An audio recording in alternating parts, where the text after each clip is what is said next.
নমস্কার বন্ধুরা, আমি দেবপ্রসাদ গাইন চলে এলাম আপনাদের জন্য সিএএ নিয়ে কিছু আলোচনার জন্যে। প্রত্যেক দিনই আলোচনা করি, আজকেও করছি। তার কারণ এখনও 1% লোক, অর্থাৎ 1% উদ্বাস্তু মানুষ সিএএতে আবেদন করে নাই। এটা হচ্ছে মূল কথা। অন্তত 1.5 থেকে 2 কোটি মানুষ এই সিএএতে আবেদন করতে হবে। অনেকে ভাবছেন আমার তো ভোটার তালিকায় নাম উঠে গেছে, আমি বুঝি ভারতীয় নাগরিক হয়ে গেছি। কিন্তু তা নয়, এই ধারণাটা সম্পূর্ণ আপনাদের ভুল। আপনি যদি পূর্ব বাংলা, পাকিস্তান, আফগানিস্তান থেকে এসে থাকেন, আপনি হিন্দু, বৌদ্ধ, খ্রিস্টান, শিখ, জৈন, ফার্সি এই 6 সম্প্রদায়ের মানুষ, আপনারা বিভিন্ন সময় নির্যাতিত, নিপীড়িত হয়ে চলে এসেছেন এই মহান ভারতবর্ষে। আসার পর একটু জায়গা জমি কিনে ঘরবাড়ি করে আছেন। কেউ ভাড়া থাকেন, কেউ লাইন পাড়ে থাকেন, এক একজন এক এক রকমভাবে আছেন। কারো ছেলে মেয়ে এখানে চাকরি বাকরি করছে। তো যারা দেখছেন এই এসআইআর এর সময় আপনাদের নাম ভোটার তালিকায় উঠে গেছে, তাহলে আপনি নাগরিক হয়ে গেছেন, এমন ভাবার কিন্তু কোনো কারণ নেই। আপনাকে স্পষ্টভাবে বুঝতে হবে 1948 সালের 19শে জুলাই বা 1939 সালের 19শে জুলাইয়ের পরে যারা এসেছেন তারা প্রত্যেককেই অনুপ্রবেশকারী ছিলেন। ইতিমধ্যে ভারত সরকার এক নোটিফিকেশন জারি করে বলেছে 2024 সালের 31শে ডিসেম্বর পর্যন্ত যারা এসেছে তারা এখন আর অনুপ্রবেশকারী নয়, তারা প্রত্যেককে এখানকার শরণার্থী, রিফিউজি। তাদেরকে ধারাবাহিকভাবে পর্যায়ক্রমে সিএএ এর মাধ্যমে নাগরিকত্ব দেওয়া হবে। তো নাগরিকত্ব দেওয়া হবে কোট আনকোট 2014 সালের 31শে ডিসেম্বর। এই সময়ের মধ্যে যারা এসেছেন তারা এই মুহূর্তে সিএএতে আবেদন করতে পারবেন। এটা হচ্ছে এই সরকারের বর্তমান নোটিফিকেশান। অনেকে আমাকে বলেন যে আমি 2014 সালের পরে এসেছি, 15 সালে এসেছি, 16তে এসেছি, 17তে এসেছি, 18তে এসেছি বা 24-এ এসেছি, এখন আমরা কি করব? আপনারা যারা এসেছেন, এসে আপনারা Aadhaar card, voter card, PAN card, ration card, বিভিন্ন রকম কাগজপত্র তৈরি করেছেন। তো এগুলো আছে জঞ্জালের মতো। আপনারা যারা 2014 সালের পরে এসেছেন প্রত্যেককে আপনারা আমাদের সঙ্গে যোগাযোগ করবেন। আমার ফোন নাম্বার 9804682324। আপনাদের সিএতে ফাইল করে রাখবো, তাহলেও একটা বাঁচার পথ খোলা থাকবে। যখনই 24 আমাদের এই অ্যাক্ট চালু হয়ে যাবে, আপনার ফাইলটা ফাইলবদ্ধ হয়ে থাকবে, সিরিয়ালবদ্ধ হয়ে থাকবে। সাথে সাথে আমরা আমাদের প্রসেসে আমরা আপনাদের ডকুমেন্টসগুলো আপলোড করে দেব, আপনারা প্রথম সারিতে এসে যাবেন। এর বিশাল একটা পথ আছে, একটা আলোচনা আছে, বোঝার ব্যাপার আছে।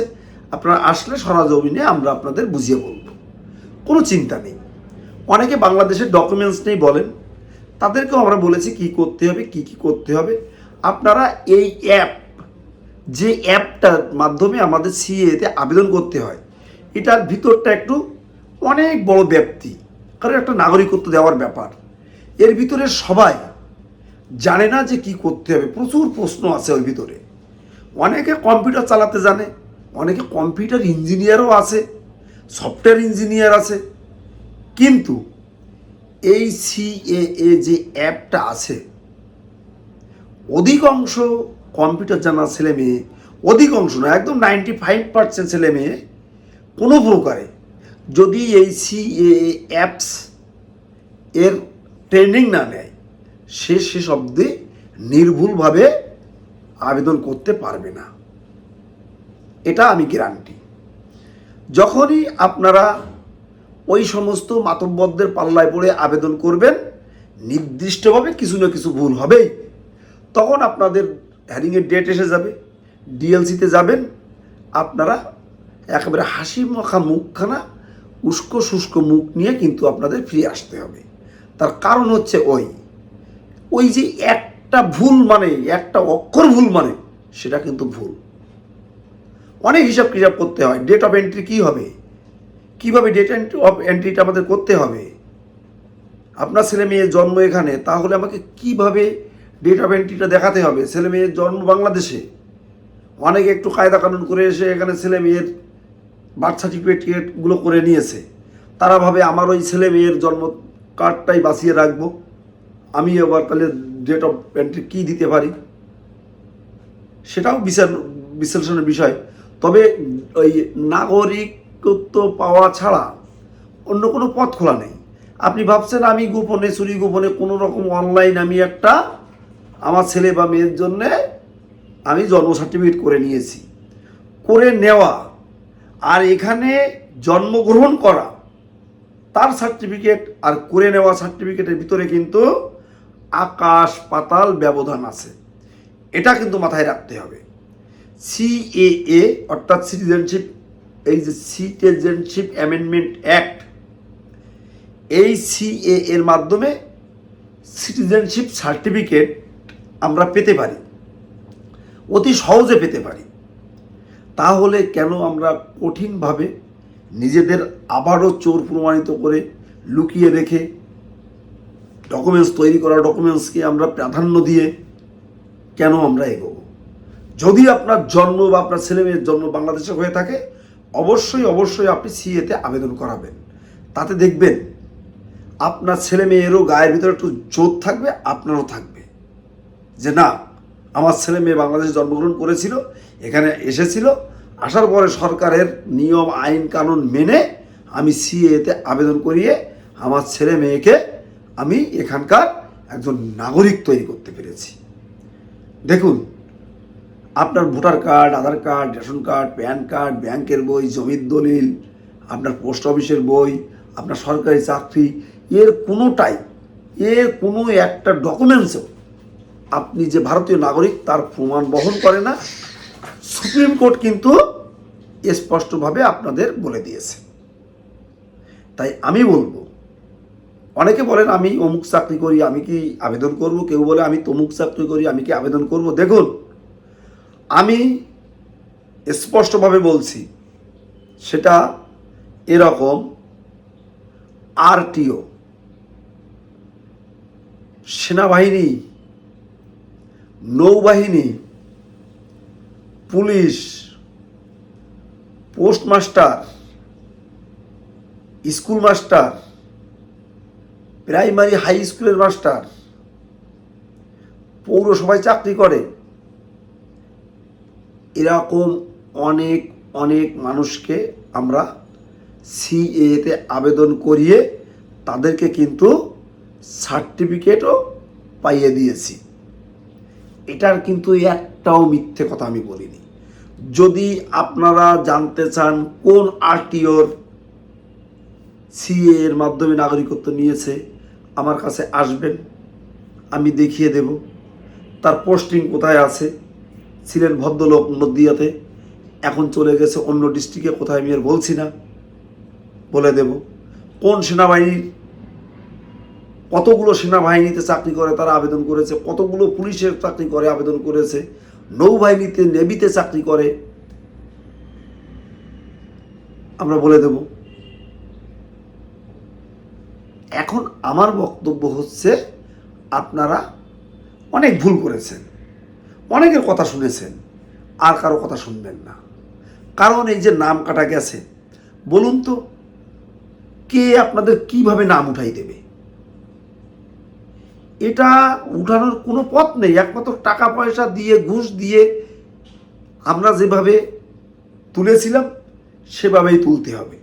এর বাইরে কিন্তু আর কোনো পথ খোলা নেই।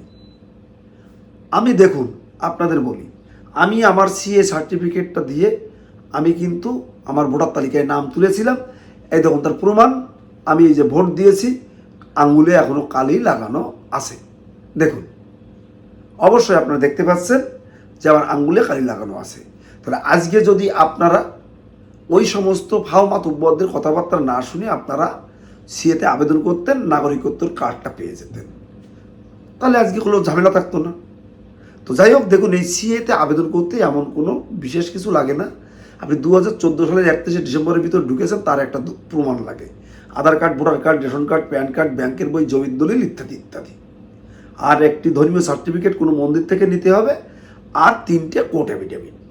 বাংলাদেশে আপনার অথবা আপনার বাবা বা ঠাকুর দাদা বা আপনার মা, মায়ের মা, মায়ের বাবা, এদের জন্ম সার্টিফিকেট, জমির দলিল, জমির পর্চা, ব্যাংকের বই, পোস্ট অফিসের বই ইত্যাদি ইত্যাদি, যে কোনো একটা ডকুমেন্টস আনলে আপনারা সিএতে আবেদন করতে পারবেন, কোনো সমস্যা নেই। আপনারা আমার সাথে যোগাযোগ করবেন। আমার ফোন নাম্বার 9804682324। আমার এই বক্তব্য শহর, বন্দর, গ্রাম, গঞ্জে যে যেখানেই দেখছো, যারা নতুন দেখছো তাদেরকে বিশেষ করে বলবো আমার চ্যানেলটিকে সাবস্ক্রাইব করে দিও। কারণ সামনে আসছে দিন, ঝাঁকে ঝাঁকে সিএতে আবেদন করতে হবে। এখন আবারও আমার প্রতি প্রচুর চাপ, সিএর করার জন্য প্রচুর লোকে ফোন করছে, করেও দিচ্ছি, কোনো চিন্তা নেই। তো আপনারা সবাই ভালো থাকবেন, সুস্থ থাকবেন, সুন্দর থাকবেন। সবাইকে প্রত্যেক দিনের মতো প্রীতি শুভেচ্ছা জানিয়ে, আমার বয়োজ্যেষ্ঠদের চরণে প্রণাম জানিয়ে আমার বক্তব্য আজকের মতো এখানেই শেষ করছি।